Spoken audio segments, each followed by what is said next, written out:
The world's inhabitants are an intelligent civilization with an emperor ruling over them. For countless decades, their city was plagued by giant creatures, destroying buildings and civilians.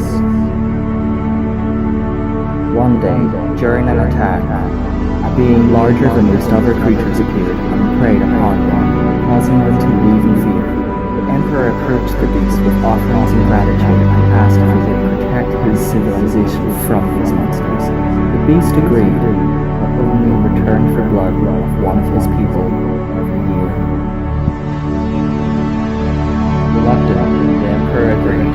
One life was better than the lives of many lost each year. It should be seen as an honor to die for the protection of your people. So, the emperor had come up with a fair method of choosing the sacrifice. He decided to create a game that would only be played during the time when a sacrifice would be needed. The civilians could either volunteer to take part or be chosen at random.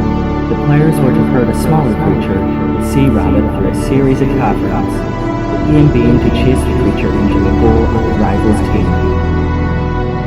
The sea rabbit is difficult to control as it has access to numerous small tunnels and can quickly change direction by bouncing off the cavern walls.